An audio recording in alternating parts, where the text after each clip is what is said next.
What's going on, guys? Welcome to Dime Dropper for another one of our 2021-2022 season previews. For today's episode, at long last, we will finally be talking Lakers basketball. Joined by one of our best subscribers, always in the lives, always interacting on Twitter, and one of my favorite guys to talk to about the Lakers and basketball in general. It's the Lake Show. Lake Show, welcome to the channel for the first time, live on the channel. What's up, peeps? Yeah, man, I'm excited to do this collab, bro, and talk Lakers basketball with you. So let me just ask, man, you guys have been one of the only teams that have really made big splashes in the offseason. Russell Westbrook is bona fide Hall of Famer, one of the biggest players of our generation. Now he joins a Laker team that was already a championship contender. Both of these last 2 years, won the title 2 years ago with just LeBron and AD as their only stars. Now you have Russell Westbrook. How does that feel as a Laker fan? I know mixed reviews in the beginning, but obviously I know you guys are starting to settle in and try to be optimistic as any fan base would be. But how did you feel about Russ coming to town? To be honest with you, I'm not huge on Russ. I'm probably one of the Laker fans in the minority. But I will say this, the fact that we didn't have a dog in terms of his mentality to bring it every night. We lacked that past years, and that's why we got ousted in the first round, even with the injuries. But having Russell Westbrook as that dog mentality, you know, you're going to see AD, Bron, they're going to have bad nights, and Russ is always going to be the one that's bring in 110%. And so that's what you have with Russ, a dog. My issue is his IQ. I mean, I go back to 2011 or so, or 2012, where they faced the Miami Heat in the finals. When your point guard's averaging about 20 shots or more with Ibaka, Harden on the same team, and KD, that sends me red flags. So I'm hoping Russ is able to adjust in the aspect of playing off the ball, knowing when to handle, knowing when to shoot, etc. Just having that tempo contrast, understanding the pace of the game, not always playing at 100, miles per hour, that type of thing. But I think having Russell Westbrook, though, adds that dog that we need, and that's probably going to transcend or nullify some weaknesses that the Lakers have. So I'm still excited about it, but I have mixed reviews. I honestly couldn't agree more with the whole dog and the mentality thing. I think there were many regular season games last year where you kind of would say Lakers are kind of going through the motions. I think there'll be a lot less of those kind of games in the regular season because Russ is going to bring that energy and intensity every night, especially being back in LA. I mean, this means a lot to him. My question is this. So you talked about Russ's playoff struggles, 2012 finals. We were kind of, as basketball fans, holding out that eventually he's going to learn from these things. Eventually he's going to move past it.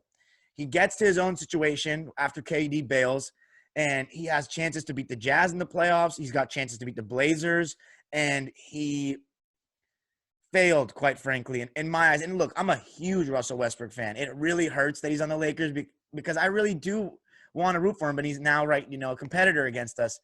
But I rooted for Westbrook in 2018 and 19, and I feel like it was 2018. You still had those 100 miles per hour kind of mistakes all the time, but 2019 it actually felt a little different. It felt like, and I've seen some Laker fans comment on this already in preseason, is that it seemed like he was being a little too unselfish. Like he was getting in the paint to pass, not to score. And there were a couple of times where, the Blazers defense would be kind of inviting him to go into the paint and staying home on shooters, and he would pass it. And I'm thinking to myself, like, Russ, you're feeding assists a little bit right now.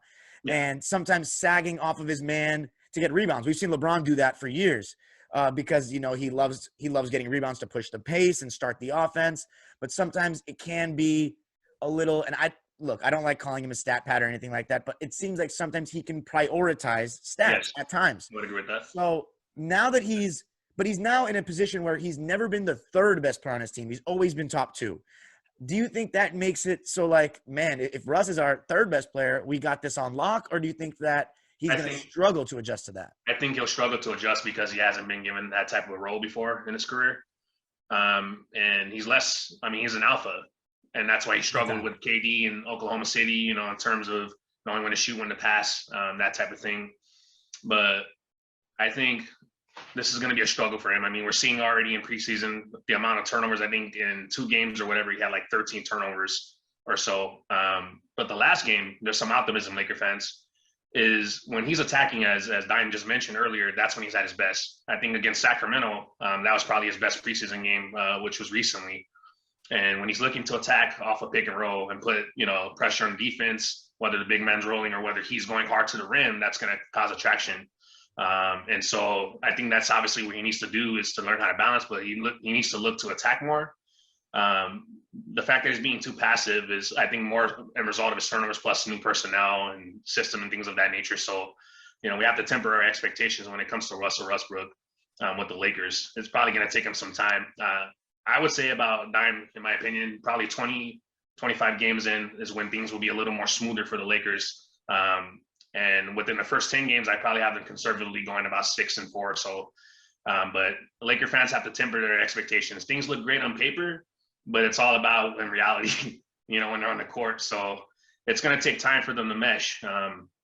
Being that you have another alpha on the team, LeBron James is the other alpha.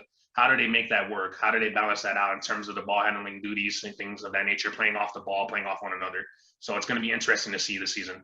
Yeah, I think that's a big question talking about the fit. And I think that the fact that you have kind of you're expecting it to be a little bit rocky to start is good, because I think there's going to be a lot of Laker fans and you guys, maybe you go 0-2 or something, and the takes are going to start flying on social media.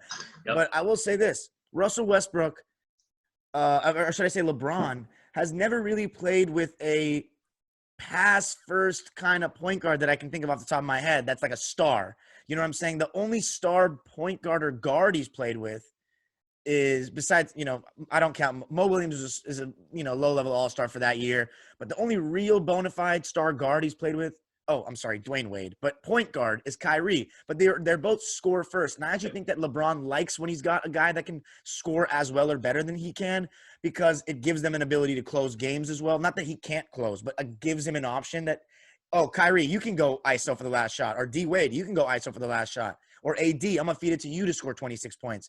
But he's never had a guy that thrives in similar ways that he does in terms of playmaking and running offenses. And that's what Russ has done the last couple of years. And neither of them are, as you know, that great off the ball. So I saw Russ in Houston play off the ball a little bit, but it was mostly just Harden drives, kicks to Russ for him to just grab it and rip through and try to go at teams, which can work, but it depends also on the rest of the spacing your team has. And then LeBron, we've seen in times of his career, he can move off the ball and be very effective when he wants to be, but sometimes he wants to conserve energy and kind of sits at the perimeter. So it's going to be really interesting to see how that meshes. What do you think the dynamic is going to be like between Russ and LeBron? What do you think it has to be like? Do you think who needs to take a bigger back seat? And how do you think the stats are going to be distributed? Because do you think Russ is going to be able to keep that triple-double streak going on? Because in my opinion, I think he should forget about it. Any Laker fan expecting that is delusional. I'm going to straight out say it, Dime. He's not going to be averaging a triple-double. I think LeBron, in my opinion, has to take the biggest sacrifice here. Really? Being the fact that he offers more, you're going to have to allow, just like what Steph did, for example. I'll use Steph as an example with KD. He came into his home and say, hey, you could have the keys to the convertible, just don't fuck my convertible up. And I think that's going to be the same thing with Russ. LeBron has the ability to do more on the offensive end. I think he needs to play more in the post at this stage of his career. Russ, actually, to be fair, I think he shot about mid-30s on catch and shoot situations, if I recall correctly, with Houston. So he has the ability, but we know he's better as a slasher. We already know that. I mean, he's better with the ball in his hands. So I think LeBron has to go in the post more, play off the ball a little more, and sacrifice more. With AD and with Russ being the younger guns on the team, and LeBron's already in his 19th season, it doesn't make sense for him to be, conserving all, or having all this energy, not preserving it, playing more in the post, playing more slower. I think that's what has to happen. He has to take a back seat and allow Russell Westbrook to handle the ball more. My only issue with that is, again, the IQ aspect. Like, sure, LeBron is older, but LeBron, we already know, has the hardware to prove it. He has a better IQ than Russell Westbrook. So it's really a catch-22 sometimes, man. With this situation, it's going to be difficult to make it more nuanced in the situation with both him and LeBron James. So, but I think LeBron has to take a bigger backseat, play more in the post, cut more. Same thing with Russ a little bit.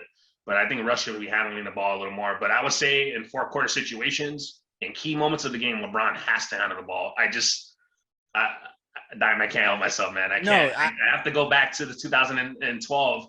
You cannot average 20-plus shots, shoot your team out of contention, man. With KD, Harden, and Ibaka on the same damn team, bro. I just can't get that out of my mind. So I think his IQ is a suspect. I do think he's going to improve, but how much? That's the question. Is it going to be enough to be, to provide a championship for the Los Angeles Lakers? We don't know. But I still think LeBron James has to sacrifice more, just because Russ is coming into a new situation. You got to make him feel comfortable. And you got to allow him to fuck up and fell forward. So Laker fans, there's going to be growing pains, man. There's going to be turnovers, things of that nature. So this team doesn't have as much adequate spacing, but, it could work. It could work to a degree. So we'll see how it goes. But I think, to answer your question, LeBron James has to take a bigger backseat to allow Russ to get comfortable. And then eventually, like I would say quarterly, probably about 25 games in, I think things will be smoothing out a little more. I think that's a really interesting point you make, because I think a lot of fans want to say Russ needs to sacrifice. He's coming into LeBron's team. But I think you made a good point that LeBron is the better player. He has more tools that he can go to, and he's a better scorer.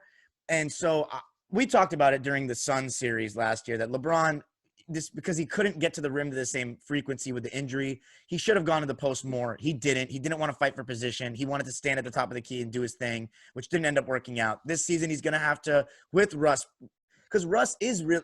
You want to make, as you said, you want to make Russ comfortable. And by doing that, you can't just completely take the ball out of his hands. You need to let him. He's still one of the best point guards of our generation. You know what I mean? He had a career high in assists last season, 11.7 assists. So I think that you're right. LeBron needs to go back to being a little bit more of that forward we saw in his early years, and because I think one thing with LeBron is when you look at Bosh, you look at Kevin Love, even a little bit Kyrie, they all adjusted to LeBron. LeBron, I don't remember times where he's really adjusted to somebody else. And this maybe needs to be that time. And I think that in 2020, when you win the championship, I think he was more sacrificial than other years. He let Rondo handle a lot of things and would feed AD a lot to start certain games. And I think he needs to piggyback off that even more. And I think maybe in terms of, we talked about Russ's stats are going to go down. LeBron loves to maintain that 25, 8, and 8 stuff. Do you think he'll still be able to do that because he's mastered his stats so much? Do you think that'll be beneficial, or do you think he's just going to not care about it at all? I think he's going to care about it. I mean, he knows, I got to say this, man. He knows that there's no way he can be the GOAT. I'm sorry, LeBron fans. So? Sorry, people. He knows that the only argument that he has is stats. That's it. Yeah, he wants to pass Kareem, though. He wants to pass Kareem. So I think he's going to maintain that, especially he's going to probably take, 3 quarters, probably ease off a little bit. And then in the 4th quarter, he's going to wrap shit up. But to point to some of the things you said, the only time I can remember him adjusting, and this is, ironically, this is his best year as a pro, was his second year in Miami after he had the biggest, in my opinion, meltdown for a superstar in NBA history. I think that's true. I don't think that's against the Mavericks. I think that's facts. But I mean, you can't lose against one All-Star and players almost going out of the league. Tyson Chandler, Jason Kidd, et cetera, Jason Terry, and the list goes on. And then get outplayed by 5'9" or 5'8" JJ Barea. All due respect, man. I'm just saying. Go for it. No, come on. You're an honest Laker fan. That's why I fuck with you. So I feel you. So he adjusted to Dwayne Wade because of the fact that Dwayne Wade was a better and more efficient, ball handler than him. In the second year, he knows that with LeBron coming on the team, Dwayne Wade knew that there's sacrifices. He knows that a system revolves around him, as you mentioned earlier. But you can't be 38, man, fucking around in the perimeter, or 37 or however old he is. It's too predictable. His system literally is, get the pick on the big and roll to switch out, step back 3 or drive, and then pass and dish. That's too predictable, Dime. And people know when he drives, all you got to do is send a second defender. He's going to make the right play, which is to pass. He's not going to stop on a dime and pull like Kobe or, Kawhi even does. Sometimes I think with LeBron, and some people don't realize, he can get you a good shot no matter what. Like, you can throw you and me out there. He can still get us a good shot. But sometimes it's the shot that the defense wants. You know what I'm saying? And, yeah, I mean, if you had it – I also want to say about the D-Wade thing, I think you make a decent point. Those were some of his best years. But I also honestly feel like D-Wade in those 2 years sacrificed even more by really tailing it down.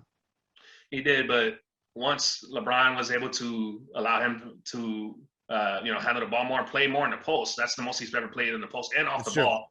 Then you look at the fact that he sacrificed time. It's not only the fact that he sacrificed, but the fact is he was able to play defense. In order to win a championship, your star player has to have some type of level of impact on the defensive end, and LeBron James did. Absolutely. That was his defensive peak. Honestly, you are right about one thing. He definitely moved off the ball more with Miami. He played more in the post. That's why I think his assist numbers went down a little bit, but his points and everything else stayed the same, and his defense was even better. Yep, that was his greatest statistical efficient year all around. He was an all around player, and so I always go to example of that. That's where he needs to go when it comes to Russell Westbrook and Anthony Davis and all the other players. Now with Carmelo Anthony in the team, he has to distribute his ball handling duties and also play more in the post. You look at MJ, Kobe, other players that slimmed down, Tim Duncan, etc. At a later stage of their career, they went more in the post. That's what LeBron James has to do at this stage of his career to preserve more of his legs so that he's able to be more effective on the defensive end. He can't be fucking around in the perimeter, man, because it takes a lot of energy. He's going to be exerting energy, then he's not going to be as effective. Then he's going to be hoisting up bad three-point step-back shots and things of that nature, man. So And if he sacrifices, I think it creates more stability for the Lakers. So, less is more in this case for LeBron James and the Lakers. I think you made some good points. I think I kind of agree with you. I think that LeBron he wants those stats. He's going to get that 25, 8, and 8. I think it's going to be Westbrook that sees the drop to the triple-double streak ending. But one thing you mentioned about, we talk about LeBron in the post and how all these players, Kobe, Jordan, went more to the post as they got older. LeBron's turnaround over his right shoulder has gotten so much better throughout the last 3 or 4 years than we've ever seen it in the past. Yet I feel like sometimes it's like, dude, why don't you just spam that shot until they double you or something? Like, if it ain't broke, don't fix it. Like, keep going to that. Because if you can make it, I mean, that's – we've played basketball at levels before. When you got a 6'8" guy shooting turnarounds over his right shoulder, like, you're not going to block that. And he shoots over his head. Like, I think he needs to go to that more. But a guy we haven't even talked about yet, and it's probably the biggest key for your championship hopes, Anthony Davis. He's coming off a very injury-riddled year. Is he going to be like – we always hear, oh, it's AD, this is your team. But sometimes it doesn't seem like AD wants to grab it by the scruff of the neck. What do you think are the expectations for him? And who do you honestly see being the best player on this Laker team? Is it still LeBron, or do you think AD can go back to that 2020 self and because in 2020, I think he was arguably the best player in the NBA.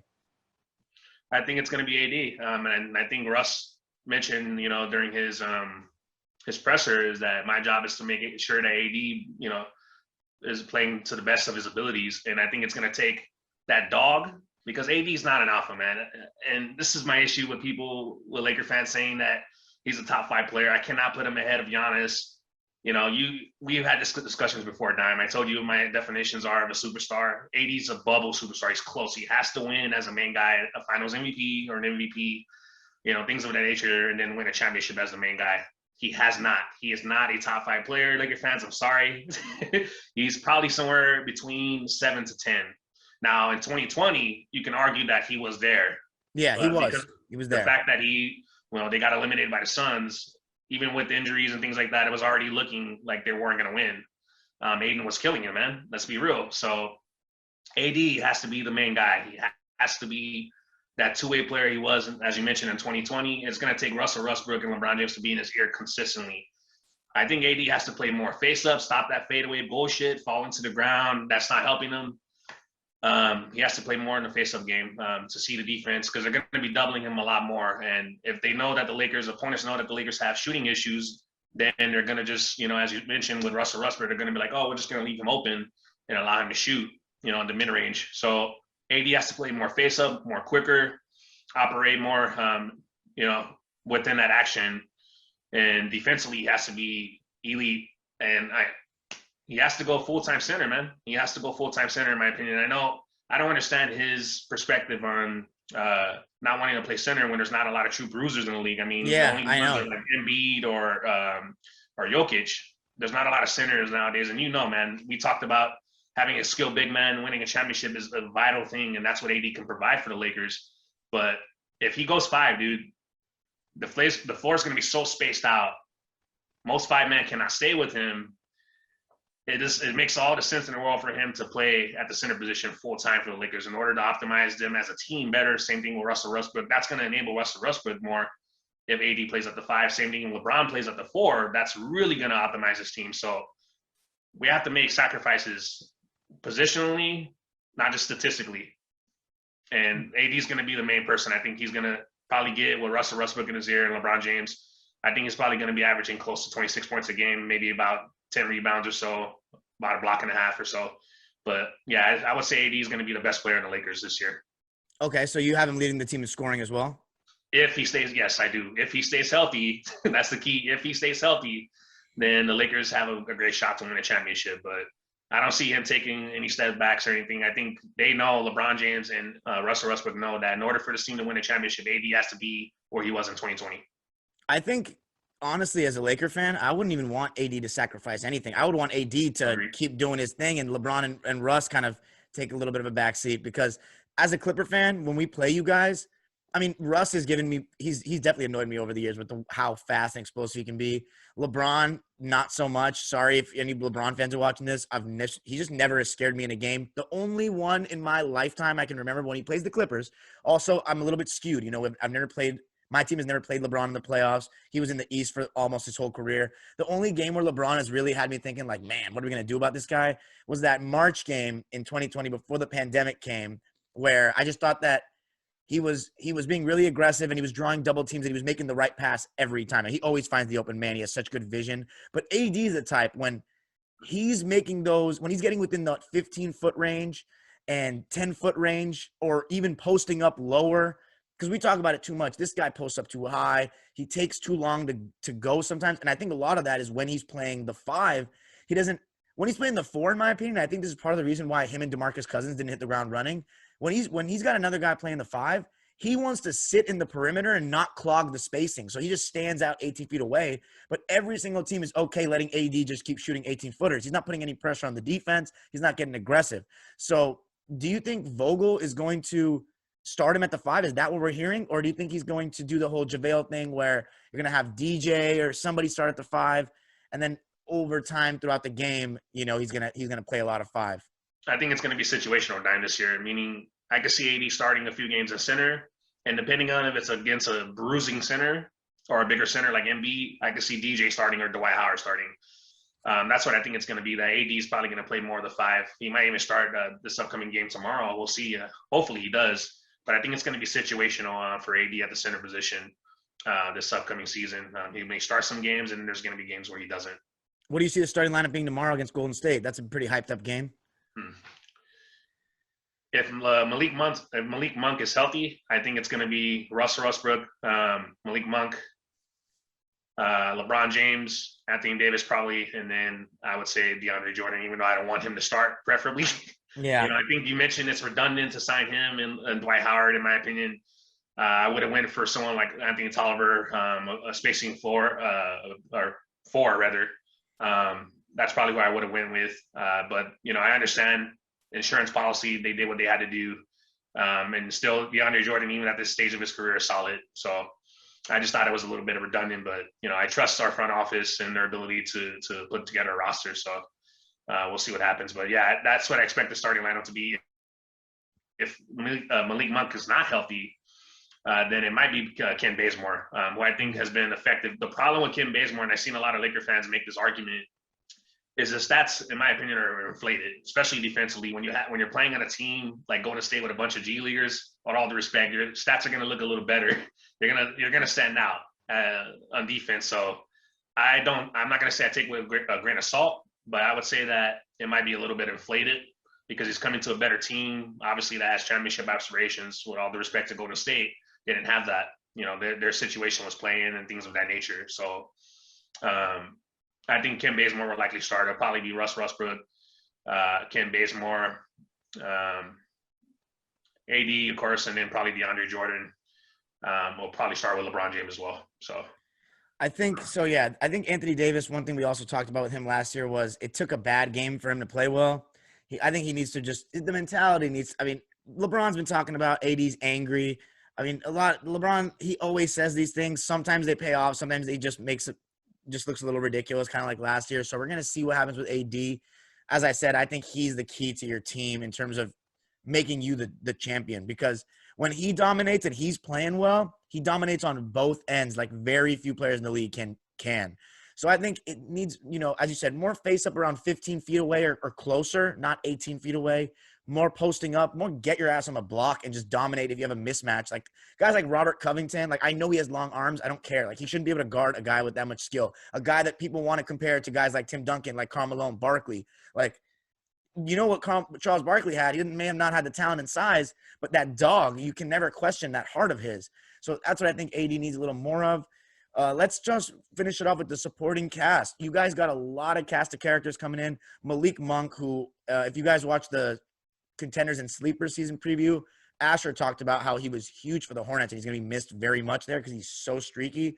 Dwight Howard coming in for Andre Drummond is a massive upgrade, especially being familiar with the team winning in 2020. I thought that was, when I saw that, I was like, damn it. And then Wayne Ellington, along with Malik Monk, will spread the floor. Wayne Ellington is also a former Laker from the Dog days. Yep. And then you got Kent Bazemore, who I actually watched a good amount in Golden State. The thing with Kent Bazemore, this I can give you an honest opinion of him. He's going to be inconsistent shooting the ball. He could even have those stop making three when he gets to the Lakers. But one thing I'll say about him, he's kind of like Wes Matthews in the sense that he's going to play good defense. Like on the ball, he may actually end up being your best defender. And I think that's one thing that I think you guys are going to struggle with. The one big struggle for the Lakers to me is going to be losing Caruso, KCP, and Dennis on the perimeter on defense.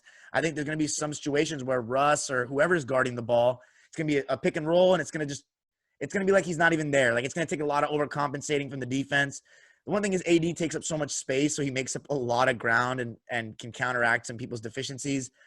And LeBron is obviously a huge guy, and he's great at jumping passing lanes. But I do think that your perimeter defense at the point of attack on pick and rolls and stuff with good guards, which there's so many in the league today, is going to be a little bit of a struggle, especially when AD's on the bench. Rim protection, though, will be great. I want to also ask you about Carmelo Anthony, because this is a very interesting, reuniting, or should I say, playing with LeBron. How do you think do you think the supporting cast is good enough around those three guys? And how do you think Melo's going to do? I do think the supporting cast is going to be good enough to support AD, Ron, and Russ. I will say that I would probably say Kendrick Nunn, no one's talking about him, but I think he's going to be a major X factor just because he had that championship pedigree, or championship-like, shall I say, because Rouse, we already know how he builds the Miami organization, 6% body fat. He does not allow players to come in, slouching out. So I think he's going to be a huge X factor for the Lakers this upcoming season. I do like Malik Monk. The fact that we were able to steal him for the vet minimum was a fucking huge upgrade. Huge. And I think he's going to be one of the surprising players, probably maybe even the run for sixth man of the year. We'll see how it goes if he's coming off the bench. Carmelo Anthony, though, my issue with him is his shot selection. Yeah. We've seen that over the years with when he was with Portland. He made it super easy for the Lakers to defend them. And so my issue with him is going to be a shot selection at times and the ball sticking. And then defensively as well. But I do say that in catch and shoot situations, corner threes, he has been thus far right now in preseason our best shooter. So that's going to be a good sign. That's going to be a plus to have that guy that you can throw the ball to at times. Plus a solid post presence as well. He's a bulldog down there. I think it's going to work out. But defensively, yeah, I agree with you what you said earlier. The Lakers are going to have problems with pick and roll guards. I mean, they've already been having issues. So that's why I wanted Dwight Howard to start over DJ, because he's able to better contain on pick and roll and stay with smalls more. And then if you have Anthony Davis as well, covering a lot of ground. LeBron James actually is an underrated defender. He's been a little better since 2020. Hopefully he keeps that up, especially he was able to sacrifice more. Then he's going to, like I said earlier, he's going to be able to have his legs more under him and then, dominating the fourth. So we'll see how that goes. I do like the supporting cast a lot, though. So I think the Lakers can make it work. But I want to say something about Frank Vogel. Even despite our struggles, when LeBron was out, Anthony Davis was out, we were still in the top 5. If you could turn Roy Hibbert into a defensive monster and an all-star player, I think you could make this team very potent on the defensive end. I do see the Lakers dropping off without Caruso, KCP, etc. But I don't think it's going to be a precipitous drop-off, like massive. Mm-hmm. But I probably would say Lakers at the lowest probably will be a top 10 defensive team. I think they're going to be solid still. But yeah, pick and roll guards are going to kill us. That's where Russ has to get better. That's where team is going to take a cohesive aspect when it comes to the defense, because it's not a one-player thing. We know that's a team effort thing when it comes to defense. So I like the additions. I like the role players. I think it's going to be good enough to help the Lakers win a championship, but it's all dependent upon AD and how much sacrifice LeBron and Russell Westbrook are going to come in with. Our role players are going to be solid though, but I think it has a lot more to do with the stars. So Yeah, that's I my take agree. on that. I agree. The role players are, it's a great supporting cast. It's definitely, I think, championship caliber. I think, as you said, it really comes down to the stars. I think it's going to be really interesting to see Westbrook and LeBron's commitment to defense. And if LeBron starts slacking off, is Russ going to be the one to get on him? Like, I think that's going to be really interesting if LeBron starts taking plays off, like we've seen him do for the last 8 years Yeah. on defense. It's like, is he going to get on him? Is LeBron going to get on Russ for doing certain things? I just think it'll be an interesting dynamic. I personally think they're going to get along well. I just think that in terms of chemistry, we could have not issues, but it just, as you said, it could just not be the perfect fit. And I think you guys are going to be very good in the regular season. I think you will probably won't be the number one seed. That's what I was going to ask you next. Where do you think you guys are going to end up finishing? I got you guys second, just because, as I said, I think it'll take time to gel. But I could see you finishing a little lower. Not that makes your championship chances any worse, but I just think that it's a work in progress, and it's a very interesting team. I'd probably go anywhere from 2 to 3. I got them winning about 59 games, maybe somewhere between 57 at the lowest. I just think that, the players are going to take some nights off, that type of thing. Injuries are going to happen. And then, we're going to have a rocky start. So I would say they're going to probably be between 57 wins to 59 wins or so, probably in the second to third seed in the West. Yeah, I think also you're going to have a luxury of, with the big three, you can load manage one of them, and then you still have two superstars that can get a job on a given night. I mean, just a team of Russ and Anthony Davis would just be a playoff contend. Like, that would be a team that would be in discussions to go far in the playoffs too, just with those two, if they were on their own team. But I also wanted to end it off with, I think the key to the Lakers this season is going to be to try to push the pace as much as possible.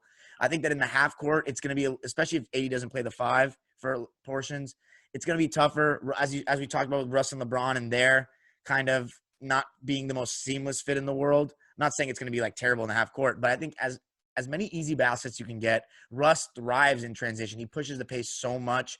If we can, I know LeBron is 37 years old, but if he can, get a little bit of that Miami gear in him where he just takes off down the court, the L train, it's going to be some Showtime-y kind of fast break plays.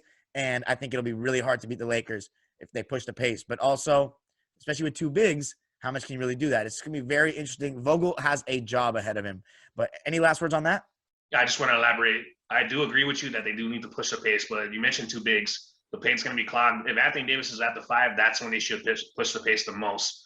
And when they have two bigs on the court, they go half court and play a little more slower. So that's where Russell Westbrook has to discern, when can I push it, when can I attack in the half court, things of that nature. He's not going to be able to play 100 miles per hour because it's going to be predictable, and then the paint's going to be clogged. So that's where they have to mix it up a little bit in terms of going fast and playing within the half court and going slow. Championship or bust? Championship, man, bust. Yeah, for sure. I would say with this group assembled with 3 All-Stars, I got a former MVP winner as your third best player. As their third best player. They just come off of winning a championship in 2020. And we had stills like Malik Monk. There's no fucking way they cannot win a championship. If they do not win a championship, yeah, it's a bust. Absolutely. They have to win a championship, Don. For Russell Westbrook too, man, it's like you've got no excuses now. I mean, LeBron James is one of the best players ever. AD and LeBron won a championship together. Now they're bringing you in as the third guy. If you can find a way to be that third guy, like Kyle Lowry was in 2019 for Toronto, or like a Dennis Johnson, maybe even a fourth guy, or like that kind of level, those guys have been stars.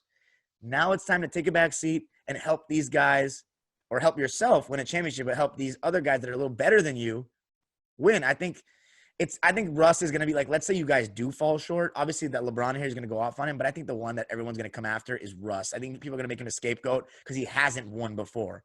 Absolutely. Dime, just real quick. He played with Paul George, he played with Carmelo and LKC, and then, Kevin Durant, James Harden. At this point, the narrative is going to be, can he make it work? Can he play with any all-star or superstar player, or is he just, a stat pattern? That's the narrative that's going to set up. If he does not win this year, his legacy is on the line. It is only going to be known as a triple-double, man. That's it. They're going to say he's incapable of winning a championship. Yeah. They're going to say stuff like that. And even Kyle Lowry, who had so many critics, got over the hump as the third option. So we'll see how Russ does. This was a really good recap. I think we went into a lot of detail, and I think that it's because we know these teams so well. And we're going to continue to talk about them as the season progresses. And once I figure out live streams with people, I can definitely have you on sometimes for post-game recaps, just live talking about it. But I know I'll see you in the chats.